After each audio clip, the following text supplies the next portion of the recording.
I think that's like the next 15 minutes. And then he just said she'll be there. Yeah. You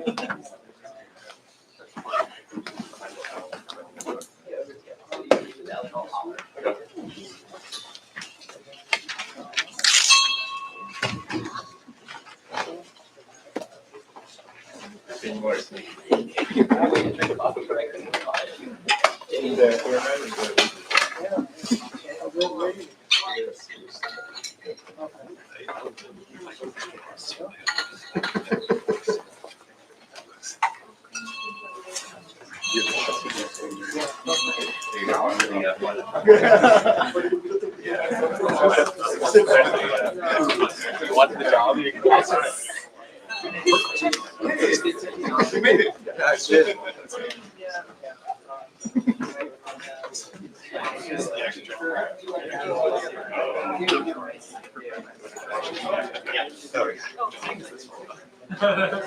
Yeah. So I'm doing the talk. You sit it pants on. Am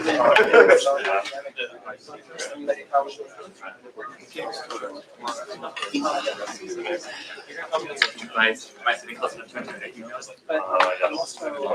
Terrific.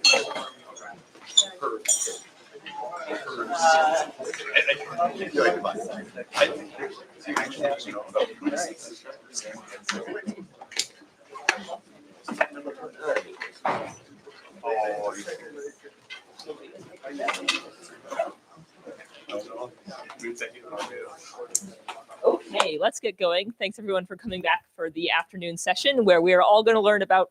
It's not on? Is it on? Yes. Yes. Okay, great. Thank you.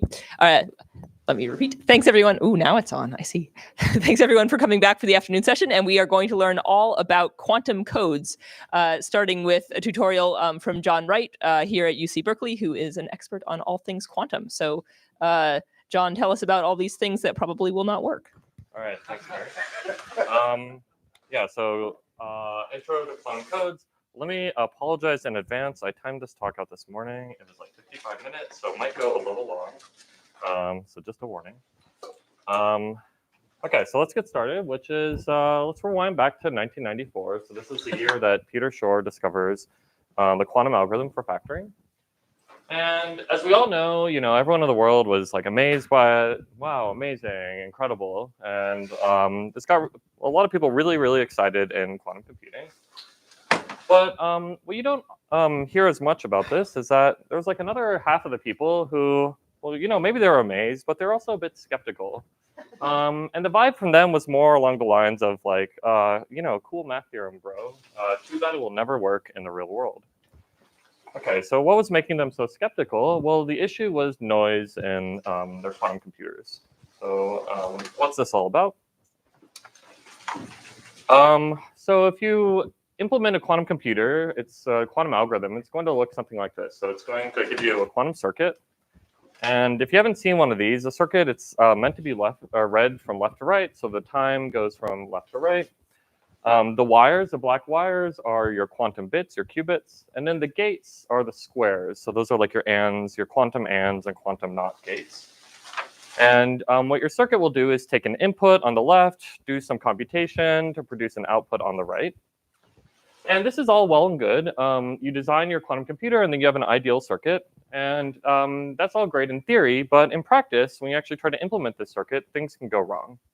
So for example, maybe your own hardware that implements these gates isn't very good, and occasionally one of these gates fails and computes something different than what it was supposed to.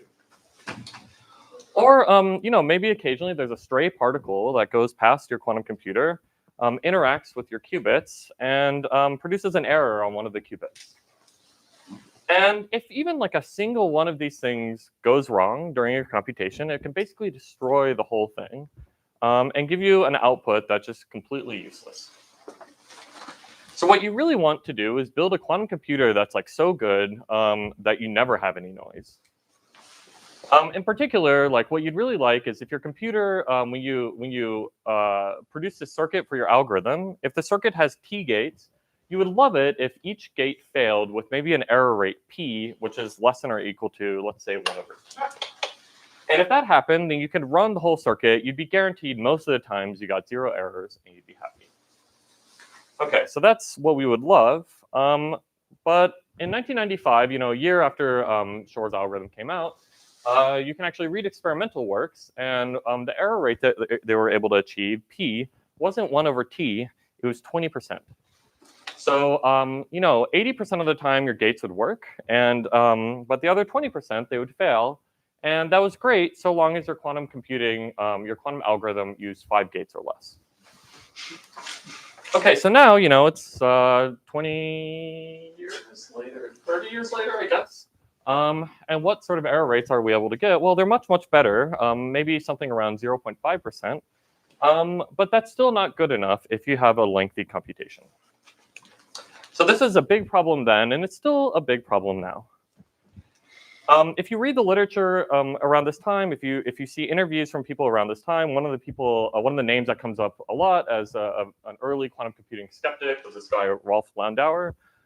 He's one of these people, if you've heard of this phrase like information is physical, I think he was like the guy who came up with that. And he used to go around, telling everyone who's working on quantum computing that all of their papers should come with the disclaimer that we saw at the beginning.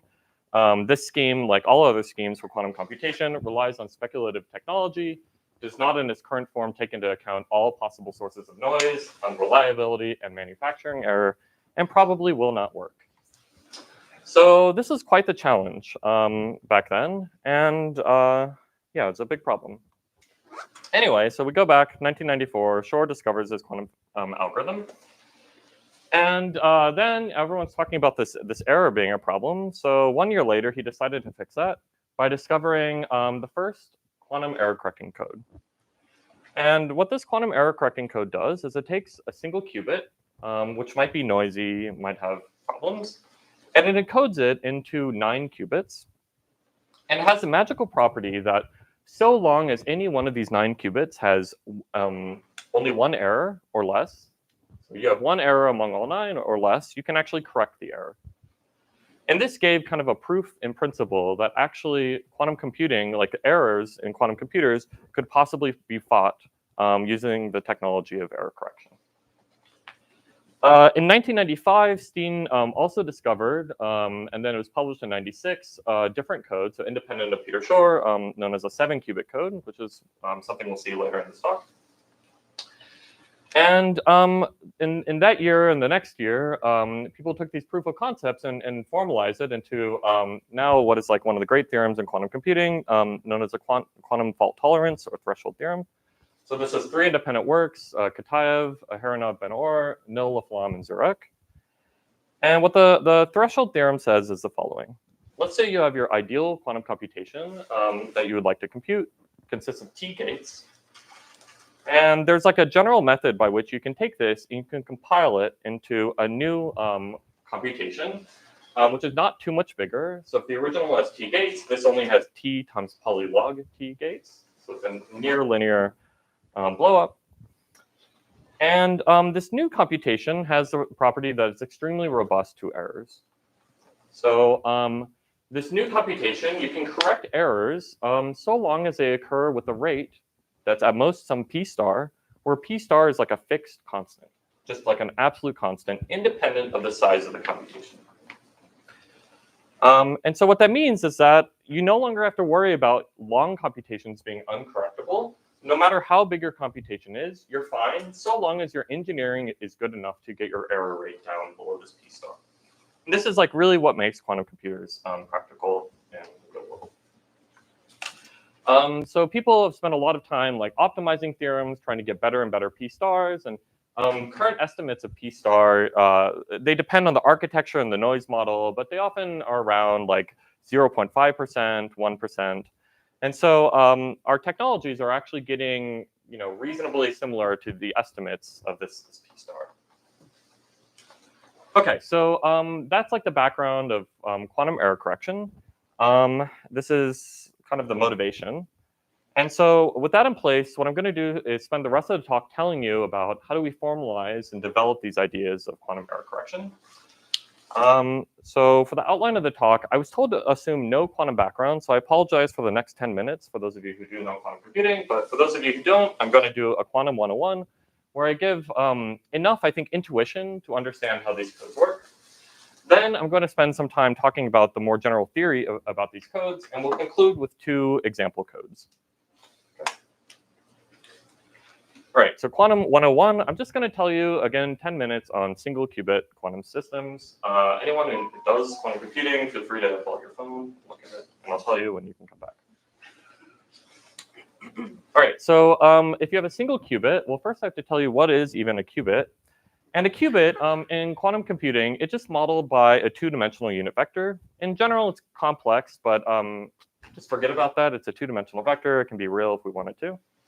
So if this is a real unit circle, then a qubit can be just any point along this real circle.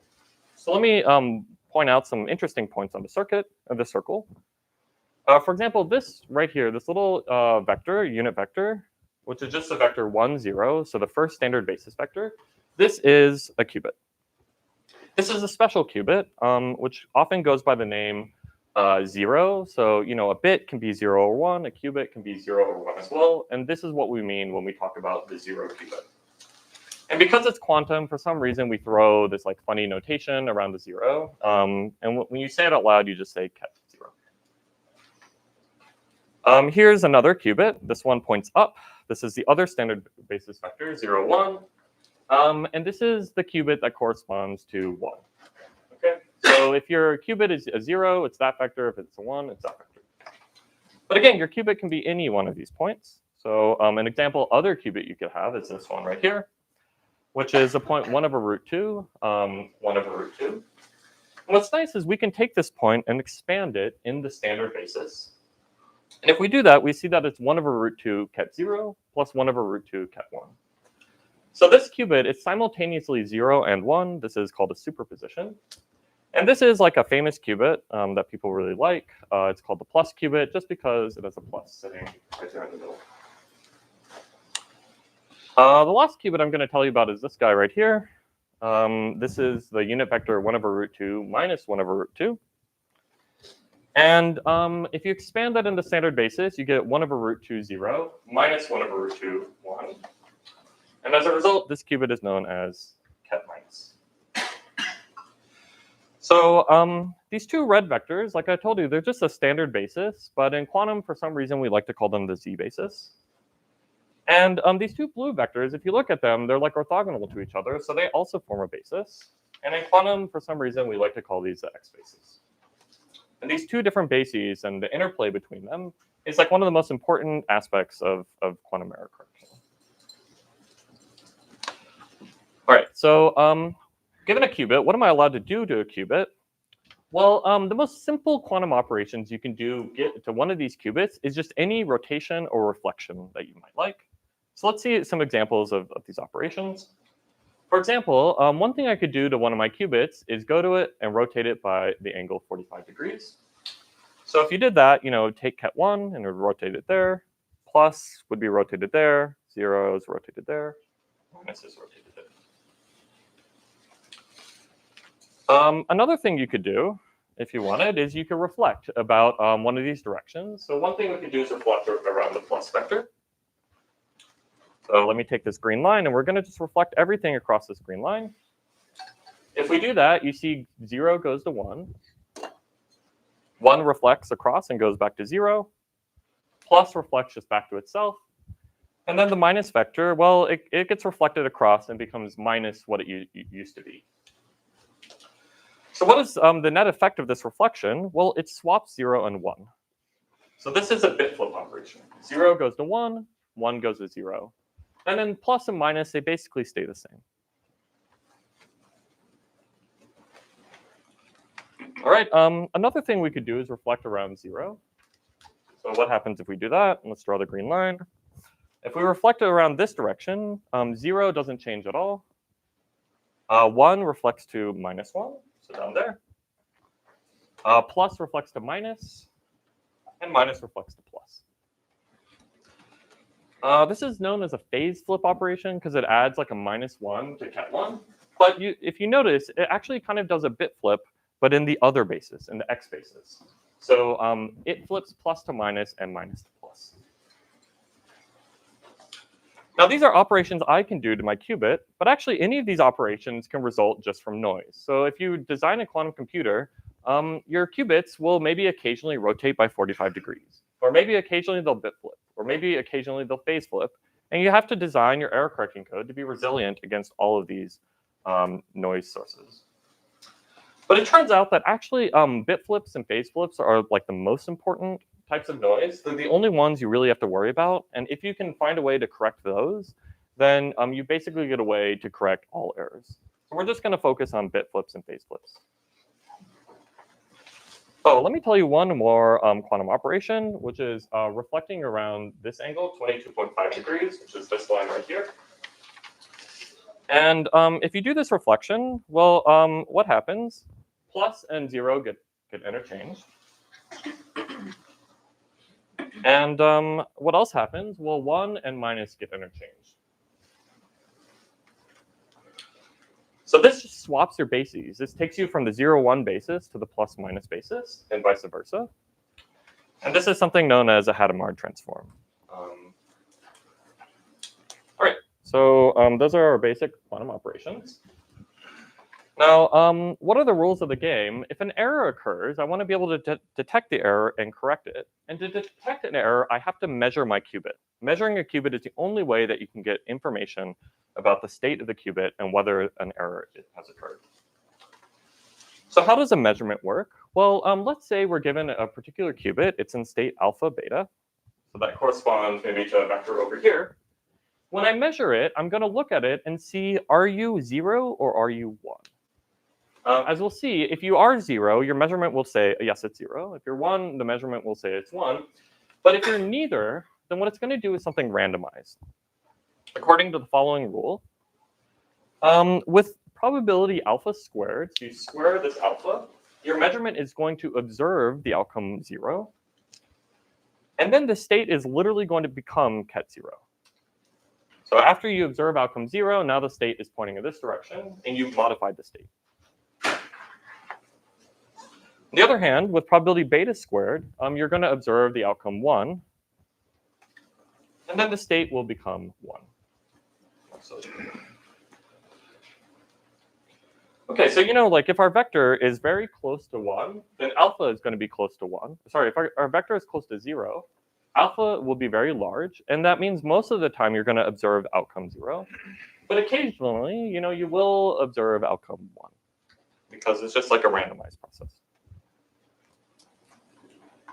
So, if you do this on ket 0, what are you going to observe? Well, you're always going to observe the outcome 0. And then the state is going to remain the same. It's not going to change at all. On the other hand, if you perform this measurement on the plus state, well, plus it's like halfway between 0 and 1. So it's alpha and beta are both 1/√2. And so with probability 1/2, you're going to observe 0, and the state will become 0. But with probability 1/2, you're going to observe 1, and the state is going to become 1. So if you perform a measurement on this, you get a uniformly random outcome, and then it's going to change to one of these two states. Sorry, quick question. Yeah. Really, alpha, because they can be complex, would that be in general alpha? Oh, good, yeah. If they're complex, then you throw absolute values around them. Yes.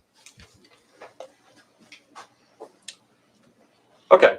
This thing, it's a measurement. It's also known as the z-basis measurement, because if you remember, the z-basis was the basis 0 and 1, and you're checking, does my state look like 0 or does it look like 1?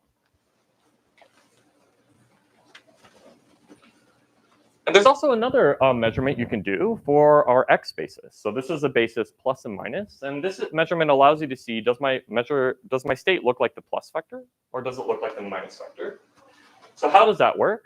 Well, given the state, whatever state you have, this measurement works by, first you do a Hadamard transform, the thing that changes the bases. Then you perform a measurement and record the outcome, and then you do another Hadamard transform. So let me give you an example of how that works. If we perform an x basis measurement on the plus state, well, we want to know, are you plus or minus? So this should tell us that you're the plus state. So let's verify that. We begin by doing a Hadamard transform. That sends plus to 0. Now we perform the measurement from the last slide on that. And when we measure 0, it will always just tell us outcome 0, and it won't change the state at all. And so when we Hadamard transform again, it's going to send the 0 back to a plus. So whenever we do this on the plus state, nothing changes in the state, and we deterministically get outcome 0. If we do this on the minus state, if you Hadamard transform the minus state, it gets sent to ket 1.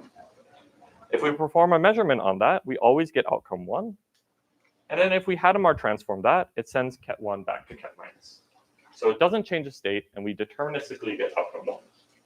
And that means this measurement will indeed deterministically tell us whether we're in a plus or minus state based off of whether we observe 0 or 1. On the other hand, if we do a measurement on ket 0, well, if you Hadamard transform ket 0, it gets sent to plus. And now we saw with plus, if you measure that, half the time you get a 0, and half the time you get a 1. And then if I Hadamard transform that, the 0 is going to get sent to plus, and the 1 is going to get sent to minus. So when I do an x basis measurement on 0, because it's like evenly between the plus and the minus state, I'm just going to get a uniformly random outcome, just like I flipped a coin. All right. So what's the point of all this? Well, how does this work in error correction? How can we actually use these measurements to error correct? Let me just do a very toy example. Suppose I created a state in the 0 state, in my quantum computer maybe, and then it's hit by a bit flip error. And a bit flip error is going to send 0 to 1. Then I claim I can detect this error with a z-basis measurement. Because if I perform a z-basis measurement on this, it will tell me outcome 1, but I expected outcome 0. So I know there must have been an error. But I cannot detect this with an x-basis measurement. Because if I perform an x-basis measurement on this, I just get a random bit.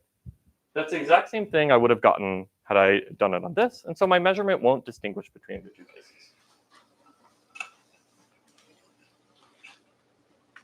Similarly, suppose we create a plus state.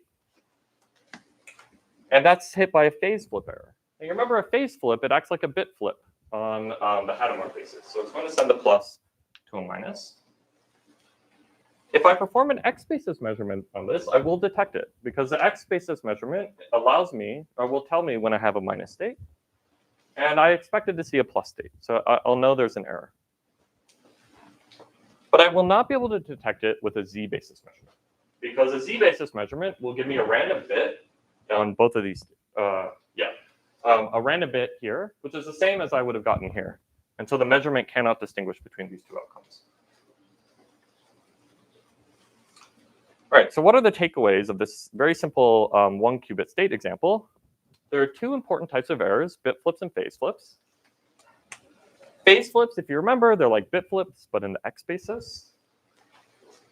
We can detect bit flips by measuring in the z basis, but not the x basis. We can detect phase flips by measuring in the x basis, but not the z basis. And then one thing I want to mention, which I didn't mention earlier, is that any state, no matter what state you have, either it gets changed when I perform an x-basis measurement or when I perform a z-basis measurement. So you remember, the only states that were not changed by z-basis measurements were 0 and 1, but those are changed by an x-basis measurement. Okay, so this is just like a simple mental model for how this stuff works. And now we're going to use this, I guess these like simple rules to develop quantum codes. Before I move on, are there questions about any of those? Okay, good. All right, so now we're going to do quantum coding 101, and I'm going to focus in this lecture on a specific family of codes known as CSS codes. So in quantum coding theory, what you'd like to do is encode quantum data or encode a quantum state. So you have some state consisting of k qubits, and you'd like to encode it in a way that makes it resistant to errors. So that encoding map is going to map the k qubits into a larger number of qubits, let's say n. And these n qubits are what we call the encoded state. And we're going to imagine these n qubits, some of them get hit by bit flip errors, some of them get hit by phase flip errors. And our goal is to design an encoding map, like an error correcting code, which is able to detect and correct a small number of bit and phase flips. And if we can do that, then it will allow us actually to detect and correct any sort of quantum errors. And the one other thing we want to do is we want to make sure that as we're detecting and maybe correcting these bits, we don't change the state. So, if my state has no errors, I want to be able to detect that it doesn't have any errors without changing it, because if I change it, that ruins the state that I have. So I have to do it in a way that very carefully doesn't perturb my quantum state. And the ability I'm going to give you is just to perform these x and z basis measurements. So for each of these qubits, you can interrogate it and ask it, are you plus or minus, or are you 0 or 1? And so what that's going to look like is you're allowed to select some of these qubits, and you're maybe allowed to perform a z measurement on them. So maybe you go to your qubits, you specify some z's here, and then each of these z's are just going to respond, these measurements are going to respond with 0s or 1s. Depending on what the qubit, if it looks like a 0 or a 1. Yeah. I mean, when you say you don't want to change the state, you want to somehow, you're not changing the k qubits that you started with. Whatever you, are you allowed to change the encoded state to some sense? Oh, you don't. So let's say the encoded state, every k qubit state, it should get mapped to a unique encoded state. And so you want to preserve that unique encoded state. If you modify that state, then it will modify the state that it came from. Okay. So I can. Okay. Now, so that means if there are no errors, you never want to change the state. If there is an error, you want to be able to detect that and correct it, which should revert you back to the unique state that you're mapped to. So doesn't that? Okay. Yeah. I see. Okay. So again, one thing you can do is just perform z measurements on some of these qubits. But another thing you can do is a bit simpler, which is rather than measuring all of the qubits individually, one thing you can do is just measure the parity of all three. So this says, I don't care what each one of them is individually. I just want to know the parity of all three bits together. And so if you did that, then it would just say, well, the parity of the three is 1. So I tell you, the measurement is going to tell you number 1, but it won't tell you the 3 bits individually. Okay, so how are we going to use these abilities to, correct and detect bit and phase flips? Well, first, let's see how to do this just to correct bit flips. So if this is your encoded state and you encounter some bit flips, well, you remember, how do I detect bit flips? It's with z measurements, because x measurements can't detect it. So what I'm allowed to do then is just perform maybe I go to some qubits and I measure the parity of those qubits. And then I go to some other qubits, I measure the parity of those qubits. And after I measure all these parities, it should tell me whether a bit flip occurred or not. But I'm trying to tell hey, were there some bit flips? And I'm measuring parities of bits. So what is a natural tool for doing this? It's a classical linear error correcting code. Because the classical linear error correcting code is built out of parity checks. You have some bits, and to check that you're in the code, you just check parities of subsets of the bits.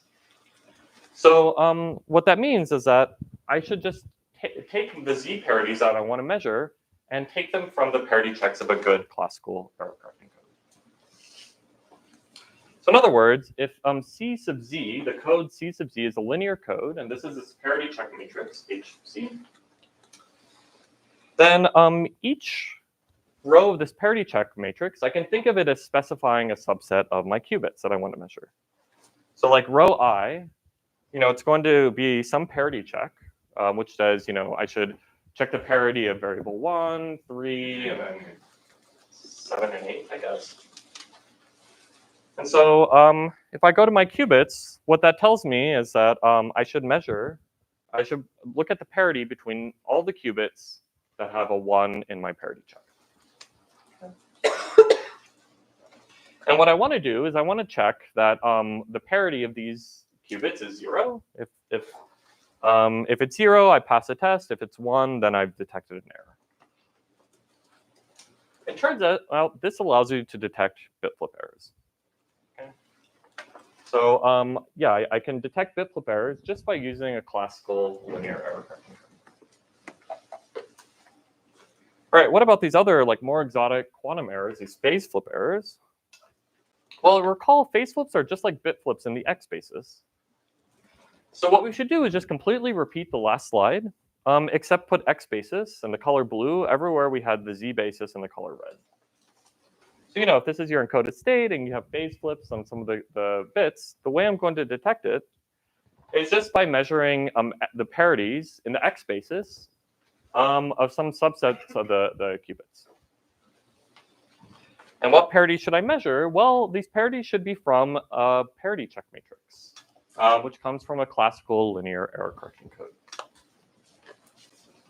And if you do this, it's great. It allows you to detect phase flip errors. And that's perfect because those are the two types of errors we wanted to correct. Okay, but yeah, so now how do we combine these two to protect against both sorts of errors? Well, if these are all of my qubits, what I'm going to do is take the parity checks that came from my Z code, and I'm going to perform those parity checks on my quantum state in the Z basis. And then I'm going to take the parity checks from my X code and perform those measurements on my quantum state in the X basis. And if I do both of these, it will tell me if there's an error or not in the Z or X basis. And of course, again, all of these parity checks, you always want them all to come out to 0. Okay, but not all is perfect in paradise. There's actually one issue with this, which is these two parity checks are not actually allowed. Why is that? Well, the first parity that you're measuring, it's just measuring the first qubit in the Z basis. The second one is measuring the first qubit in the X basis. And we saw that there is no quantum state that will be unchanged after both a Z and an X basis measurement. So no matter what your encoded quantum state is, one of these two measurements is going to change the state, and that's something we didn't want to happen.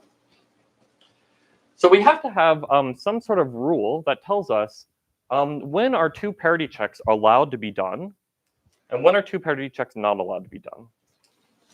And the general rule just says that a Z and an X parity, it's okay to have a Z parity here and an X parity here, so long as they overlap on an even number of qubits. What do I mean overlap? Well, I mean just like go to the row, look at every place you have an X and a Z, and you should get an even number of, sorry, go to every place you have an X and a Z, and that should happen an even number of times. But for these two rows, you see it happens once, which is an odd number of times, and that's bad. So for example, if I took my first row and added 2 Z's there, and then my first blue row and added 2 X's there, you can see that now they overlap just on the first 2 columns. So it's an even number of times. And this one overlaps with that one in like the second and third column. So that's an even number of times. If you check all the pairwise red and blue rows, you always get an even number of overlaps. And so this is an allowable set of parity checks. Okay, so that's like pictorially, I mean, how you state the rule, but there's like a very nice way of stating the rules just in terms of the these vectors. What does it mean for them to overlap in an even number of qubits? Well, it just means that for every Z parity check, HZI, and X parity check, HXJ, their dot product has to be 0. Because when I take the dot product, I get a 1 every time they have like an overlap. And so I want that to be 0 mod 2. I want to have an even number of overlaps. Okay, let me give you a third way of restating this. If I look at the parity check matrices, HZ, and I multiply it by the parity check matrix HX transpose. Okay, so what is HZ? Well, that's a matrix. Every row is one of these parity checks. HX transpose, every column is one of the parity checks. And so when I multiply these two together, the ijth entry is just going to be the dot product of the ith Z parity check and the jth X parity check. But each of these parities, each of these dot products we just saw, they're all supposed to be 0. So actually this whole matrix is supposed to be the 0 matrix.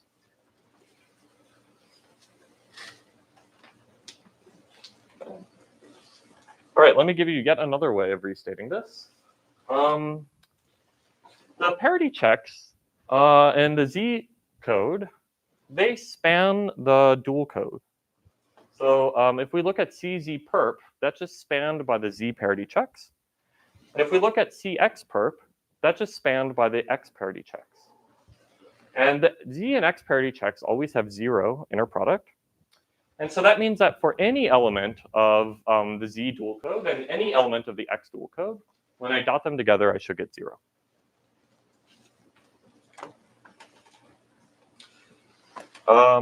Okay, well, let's keep going with this. If Z dot X is 0 for every X in CX perp, then that actually means that Z is in the dual code of CX perp. But if I take a code and look at its dual, and then I take the dual of that again, that's just the original code CX. And so this tells us actually that for every Z that's in the Z dual code, it actually has to be in the original X code and vice versa. So in other words, the Z dual code is a subset of the X code. And the X dual code is a subset of the Z code. This is the way it's like typically stated. And once you have this condition, this tells you that these two codes work well with each other. So you can combine them to make a quantum error. Are there questions about this slide? There are like lots of equalities. Yeah. What's the reasoning behind the general rule you stated? Oh, yeah, the general, it has something to do with like, yeah, how do I say it? I mean, out of curiosity, what's your background? I know a little bit of quantum. But... Okay, yeah, the true like rule, it has to do with whether certain matrices commute or anti-commute. There are these matrices, the Z matrix and the X matrix, they anti-commute. But if I look at Z tensor Z and X tensor X, they commute. Whenever matrices commute, I'm happy. Whenever they anti-commute, I'm sad. And if I take an odd number of Z's and an odd number of X's, they anti-commute, but an even number of Z's and an even number of X's, they commute. And I'm happy. Other questions? Yeah. Can you talk a little bit about the encoding? Are we encoding classical information or any quantum state? Oh, it's going to be any quantum state. Yeah. So is that non-trivial, the process of encoding an arbitrary state into one that has these parities? Oh, I think it's like not too bad. So I think you can do it on each, like standard basis state. And then it extends like by linearity to any state. And I think it's in general like an efficient-ish operation, which can be done by like Clifford circuits, which are like a simple class of quantum circuits, I think. More, yeah. To follow up on the last question, if you encode in general quantum state, won't you necessarily include something like could that be even the single measure? Oh, good. Yeah. I mean, if you think about it this way, like when I had in the 1 qubit example, when I had ket 0, and if I performed a measurement on it, it wouldn't actually change the state. So the encodings, whenever I encode a quantum state, the resulting state is always going to have the property that like whenever I do one of my Z parity checks, it never collapses the state. It never changes the state. So long as there's no error. As long as there is no error. Yeah. Yeah. Yeah. I mean, it's kind of magical, but yeah, there are ways of designing states that like they satisfy all of these Z and X parity checks with probability 1. And that follows from the commutativity? Yeah. Yeah. If I'm working with like instead of qubits for a larger D, can you do the same game over a larger field size? Or Oh yeah, yeah. So there are QDIT codes, and I think QDIT CSS codes, which are the same condition. Basically the same condition. Yeah. Yeah. you have to do a little bit of work to define like what does Z and X even mean for qubits. But once you've done that, then most of it just follows through. Okay, so this now I can state the CSS codes named after Calderbank and Shor, who independently discovered it from Steane. So these codes are created by combining two classical error correcting codes. The first code is the Z code, CZ. Let's say it's an NKZ DZ linear error correcting code. And I'm going to write K equal to N minus CZ. So what is CZ? Well, that's just like the number of parity checks, or the dimensionality of your parity check matrix. So the number of constraints that we have on this code. And then we also have an X code, call it CX. It's an NKD linear error correcting code. And again, we're going to write this K sub X as N minus the number of parity checks that we have. And we also have to impose this condition that CZ perp is a subset of CX, otherwise nothing works. Then the CSS code, the corresponding CSS code, it's going to give you a quantum error correcting code. And it's going to have parameters given by these numbers. So it's going to have parameters N minus CZ, minus CX, and D. By the way, it's a quantum code, so some people do double brackets, some people don't. You mean KZ and, oh, sorry. Yeah. So N here is like the number of what they call the physical qubits. So that's if I take my K qubit state and then I encode it into N qubits, that's my number of physical qubits. This is our K for the code. It's the number of logical qubits. So it's the number of qubits that we started with. And then here, D is the distance of the code. Okay, so first, let me talk about this one. Classically, if I have like C constraints, then the dimension of my code goes down by C. But now quantumly, it's like I have two sets of constraints, the Z constraints and the X constraints. And very nicely, my dimension goes down by the sum of those two. Okay, so that's nice. What about the distance? Well, the distance, it's going to be at least the minimum distance of the Z code and the minimum distance of the X code. Why is that? Well, you remember, like your Z code, it's going to correct errors, bit flip errors, up to distance dz over 2. And your X code is going to correct these phase flip errors up to distance dx over 2. And so, and a general error, you can think of it as just like a mixture of X and Z, or a bit flip and phase flip errors.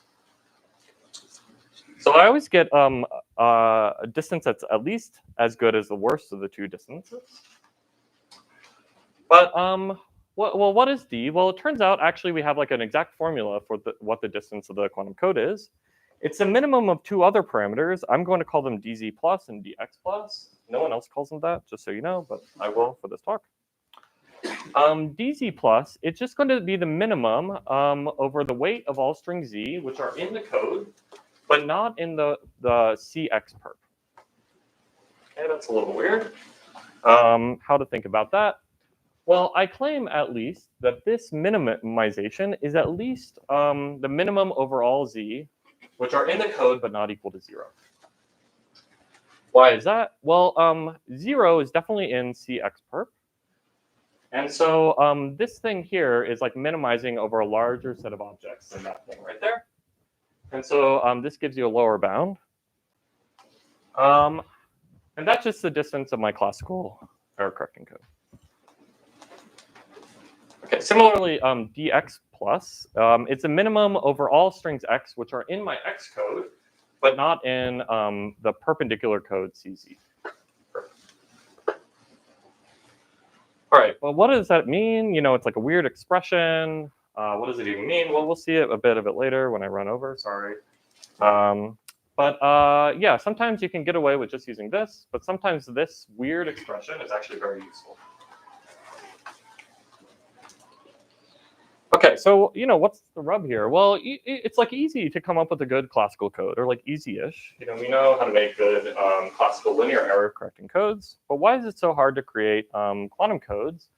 It's hard to come up with two classical codes that have this relation. This perp of one is in the other one. that's just like really, really hard to do. And so that's what makes quantum codes difficult, but also interesting. Let me say one thing before I move on to examples. Like this slide, if you want to forget about all the quantum, you can just look at this. This just defines a quantum code in terms of parameters that are purely classical.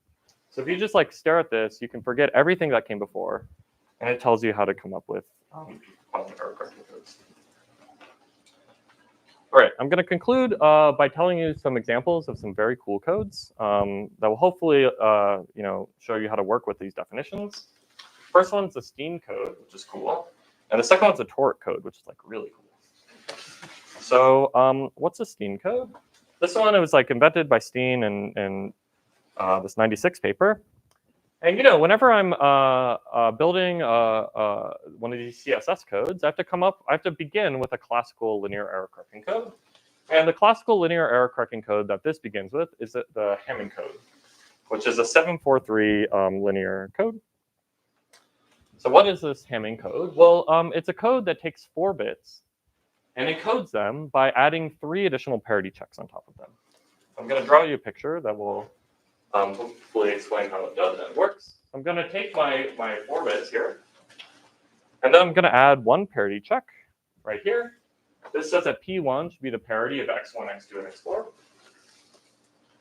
I'm going to add another parity check here. P2 should be equal to the parity of x1, x3, and x4. And finally, P3 should be the parity of x2, x3, and x4. Okay, so let me write down, that's the code. And once you see this, you can easily see the parity check matrix H. So this parity check matrix, the first row says that P1 should be the parity of x1, x2, and x4. The second row says that P2 should be the parity of x1, x3, and x4. And then, the third row is for P3. That's a parity check matrix. And let me also tell you the generator matrix. Okay, it's 4 rows. It's a dimension 4 code. I'm going to divide it into 2 parts, the upper part and the lower part. And let's just do an example like this one right here. This says that if I take x1, x2, and x4 and I set them all to 1, then I also set p to 1. X1, x2, x4, and p to 1. So that's like something in the code. The next row is what you get if you set x1, x4, and x3 to 1. And the final row is what you get if you set x2, x3, and x4 to 1. But one thing to note is these 3 rows are equal to my parity check matrix, the rows in the parity check matrix. And so what that tells us is that if we look at the C perp of the Hamming code, which is always the row, so the perpendicular code, it's always the row span of your parity check matrix. Well, by just looking at it, the row span of H is a subset of the row span of your generator matrix. And the row span of your generator matrix is the code itself, just by definition. So we get for this magical code that the perp code is actually, or the dual code, is a subset of the original code, which looks an awful lot like the CSS condition that we needed. So how do we use this to build a CSS code? Well, what we're just going to do is set both of our Z and X codes just equal to this Hamming code. And then by construction, the dual to Hamming code is a subset of the Hamming code. And so CZ perp is a subset of CX. So we're happy it's a CSS code. And now we just have to compute its parameters. I claim this gives us a 7-1D code. Okay, like 7 is clear. Both of our codes have 7 bits. Each of the codes has 3 constraints. And so, this 1 comes from taking 7 and subtracting off 3 twice. And the distance D, it's always at least the minimum of the distances of the 2 codes. Both of them are distance 3. So it's at least 3. And in fact, it is just equal to 3. And that's great. I mean, that encodes 1 qubit into 7 qubits, and it's able to correct, 1 error. So great. You've seen your first quantum error correcting code. I hope it was kind of cool. Any questions about the Steane code? Yeah. Sorry, so we talked about how to detect errors, but how can you, what does it mean to correct an error? Do you actually like change the, like in performing the parity checks, does that change the state back to what it should be? Oh, you'll perform the parity checks, and each one of the parity checks, will give you a bit. And that bit, the collection of bits is known as a syndrome. And that syndrome tells you what error occurred.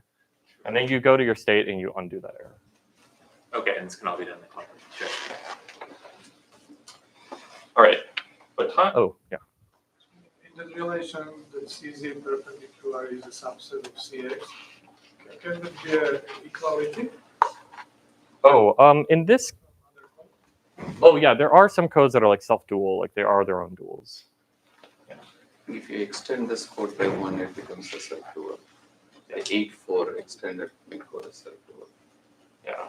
I guess this one is nice because, like, if it was an 8.4 code, naively, then you're like, well, if I use that as my CSS code, what is this parameter going to be? Well, it's going to be 8 minus 4 minus 4, which is 0, which is like 7. But because we have a 7 there, then it's like 7 minus 3 minus 3, which is 1, which is great. All right, now time for like the second greatest quantum error correction code of all time, the forward code. This one's like a real marvel if you haven't seen it before. Sorry I'm going over, but I mean, you got to see this at least once in your life. This is awesome. So it's based off of a torus. So this grid thing, we have a 2D grid. Let me just name all the objects in this grid. The lines are edges. The cells, like the squares, they go by the funny name of plaquette. I didn't name it. Don't blame me. You can call them squares if you want, but they're actually called plaquettes. And then the intersection points are the vertices. So, the vertices, it's like a 2D grid, vertices, edges, plaquette. And it's a torus. And what does a torus mean? It means that the left side is associated with the right side. So like that left edge is literally the same as the right edge. And like all the vertices on those two edges are the same, or on those two sides. And then the top side is associated with the bottom side. So like all the vertices on the top are the same as the vertices on the bottom. So the parameter we care about is like the dimension of this torus, which is L, which is going to be the number of lines from top to bottom, except we don't count this one, because remember this one is that one. And similarly, it's going to be a square torus. So like the width should be L, except again, we don't count the last line because it's equal to the first line. And based off of this torus, we're going to define two codes, the Z code and the X code. And these codes are like going to be pictorially drawn on top of this torus by associating for every edge in this torus a bit. So let me draw these bits. There they are. For every edge of this torus, I'm now going to plug in, I have a circle, and that circle is going to get a bit, either a 0 or 1 on it. And like when I fill in all of the circles, then I get an element of my code. Okay, why are these guys on the right gray? Well, it's a torus, right? It wraps around. So the gray guy on the right is equal to the white guy on the left. And the gray guy on the bottom is equal to the white guy on the top. So they're the same. Just one parameter. How many bits do we have? Well, I claim it's 2L squared. The reason is the number of vertices, well, it's just going to be L squared. And then, like, if you count it, if you're like thinking like I'm in a combinatorial list, like I have to count it somehow, what you should do is for every vertex, associate it with the bit below it and to the right of it. And if you do that, each bit is associated uniquely with a vertex. That's 2 bits per vertices, L squared vertices, 2 L squared bits. Okay, so what is my code? Well, to specify my Z code and my X code, I'm going to just tell you the parity checks. The parity checks for the Z code, I'm going to have one for every plaquette. You remember the plaquette? It's this funny little square. And the parity check is just going to say that for the 4 bits adjacent to this plaquette, well, the parity should be 0. So the 4 bits should sum to 0, not 2. You're going to have one of these parity checks for every plaquette. And what's the X code? Well, I'm going to have a parity check for every vertex. So for every vertex, there are 4 bits, above, below, left, or right. And so for that vertex, I'm going to put a parity check on those 4 bits, which says that when you add them all up, you should get 0. All right, so that's 2 codes. I mean, I just gave you 2 codes. I gave you all the parity checks. I mean, what the heck are these codes? It's hard to tell, but I mean, this is at least a definition. And we first have to check that they play nice together, that they do form like a CSS code. And so this is what this fact says. For every Z parity check, H of Z, and for every X parity check, H of X, their dot product is 0 mod 2. Okay, so let's check this. Let's take a Z parity check, and then another X parity check. Well, these two don't even overlap. Oh, yeah, so the parity check, by the way, it's going to be all zeros everywhere except like 4 ones. And this one is going to be all zeros everywhere except 4 ones. They don't even overlap, so their dot product is definitely 0. But what if I take that X parity check and I like move it on top of the Z parity check? Well, now they do overlap, but like they overlap in 2 spaces. And so their overlap is still going to be 0 mod 2. And I promise you, it's like literally impossible to move these 2 parity checks to overlap in either 1 or 3 locations. It's always 0 or 2.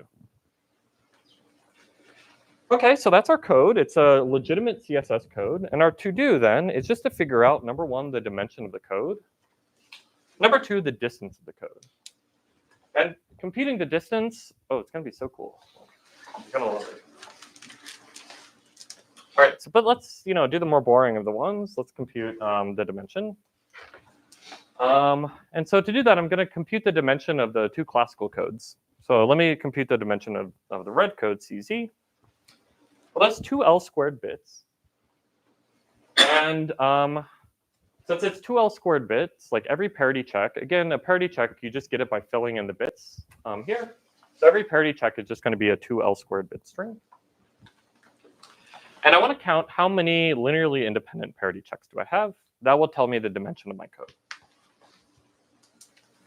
I claim that if you take all the parity checks and add them up, you get all zeros everywhere. So like, let's say I take this parity check, and then I add it to the parity check below it.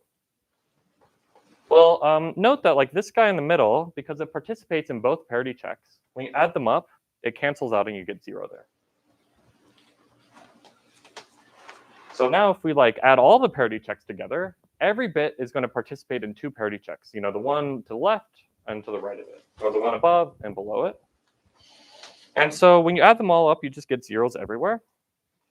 And so these guys are not like linearly independent. But it turns out removing any one plaquette will make them linearly independent. So like if I take this plaquette and I throw it out of my set of plaquettes, when I add them all up, these guys will only be in 1 plaquette each. So like you'll have zeros everywhere and then 1s here. So it's not all zeros. And it turns out that like all the plaquettes minus 1 gives you a linearly independent set of parity checks. So how many parity checks do we, or how many plaquettes do we have? Well, you can check L squared of them. And that means that the number of linearly independent parity checks is L squared minus 1. And so as a result, this red code, CZ, it's a 2L squared bit code, and its dimension is K, which is 2L squared minus the number of linearly independent parity checks, L squared minus 1. Turns out if you sit down and you work it all out for the blue code, oh, that should say CX, sorry. For the X code, you get the exact same dimension. And therefore, when you look at the CSS code, the dimension is now 2L squared minus, the number of X parity checks and the number of Z parity checks, which is 2 times L squared minus 1. And when you compute that whole thing, you get a dimension of 2. So what does that mean? It takes 2 qubits and encodes them in 2 L squared qubits. All right.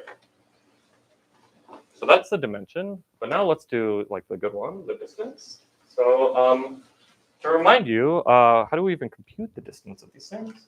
Well, it's going to be the minimum of these 2 parameters, the Z plus and X plus. Let me do the X one. So it's going to be the dx plus, so it's like the minimum of the weight of x, where x is in the cx code, but it's not in the dual code for c. So what is our to-do here? Well, we have to figure out what is even cx, what is our x code, and also what is the dual the z code. Okay, so well, the cx code, it's going to be strings that you get by filling in all these bits. So it's strings of length 2L squared, such that whenever I look at a vertex and I look at its 4 adjacent bits, they're always an even number. So what I'm going to do is I'm going to add a bit to this. I'm going to try to create an element of cx and just see what these constraints tell me. So like, let's say I put a 1 in that bit right there. Well, do I satisfy all of my x parity checks? The answer is no, because I'm adjacent to this vertex, and this vertex right now has an odd number of 1s next to it. And so to fix that, I have to add a 1 in one of the other cells. But in doing that, I violate this x parity check right here, which now has an odd number of 1s. So I have to put a 1 somewhere else. But in doing that, I violate this x parity check. So I have to put a 1 there. And then so on. Like, you keep violating a parity check, and then you have to fill out a 1, but that violates another parity check. You keep going, and the only way to get this to stop is you have to wrap all the way back down to the original bit. It violated this x parity check. It also violated this x parity check. So if I wrap around and get a 1 there, then well, now I perfectly satisfy that x parity check, and I'm done. Okay, in other words, what have I just done? I just drew a closed loop of 1s in my graph. A closed loop, they start somewhere, go all the way around, and they come back. And every vertex, because it's a closed loop, I'm going to enter the vertex and leave the vertex with a 1. And therefore, I will satisfy the parity check associated with that vertex.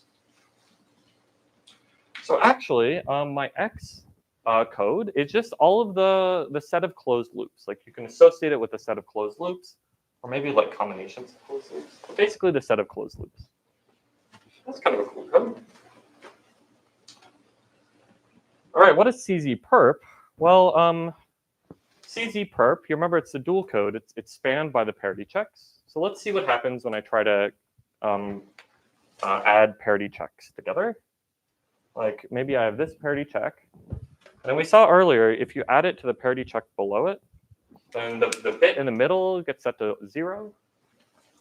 If I then add like the parity check to the right, the bit in the middle goes to 0 again. If I add it, again, the bit in the middle goes to 0.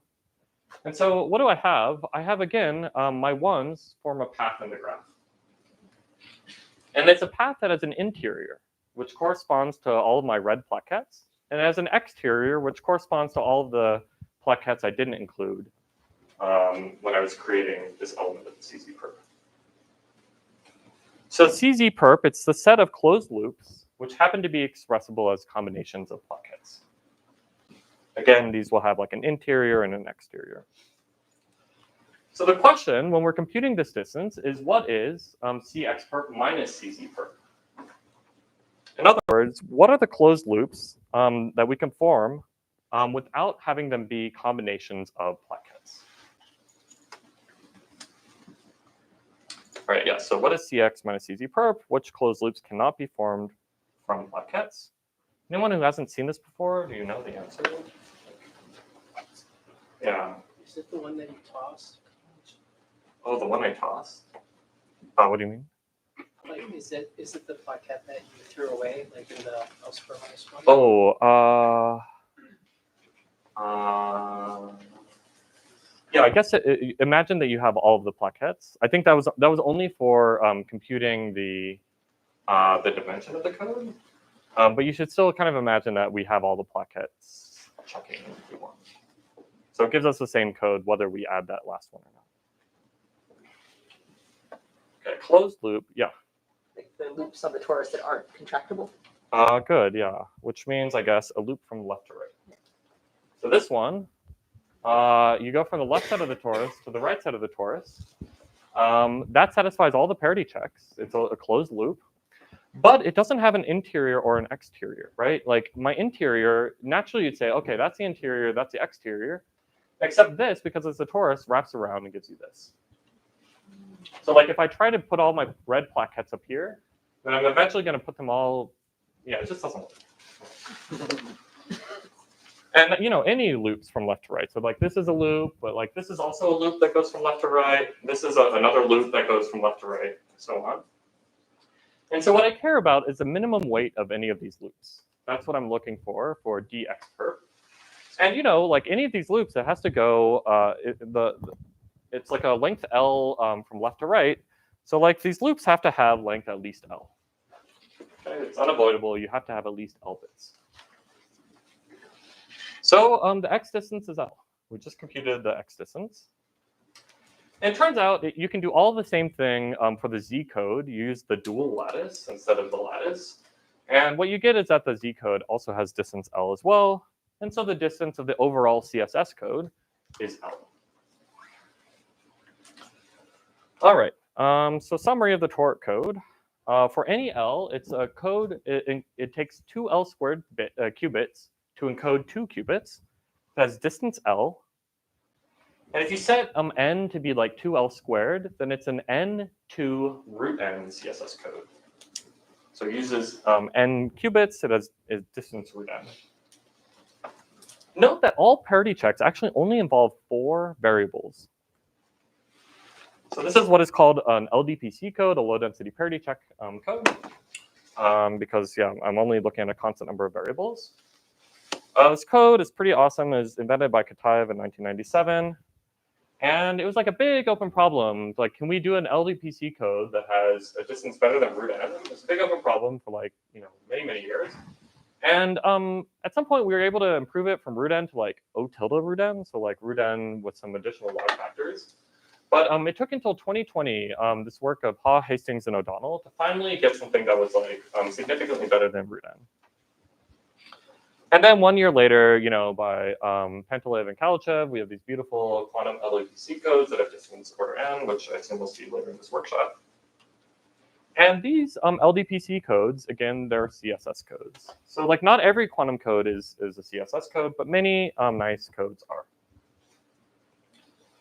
All right, let me finish just by advertising. I have a class Wednesdays and Fridays, starts at 10, 410 Hearst Memorial Mining Building. See you there.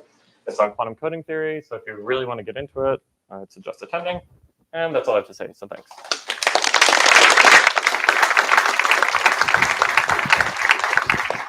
And should we just take questions offline since I'm way over? Yeah, maybe that would be a good idea. Okay. So let's take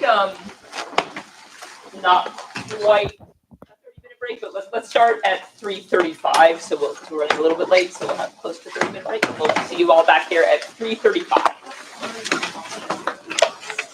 I'll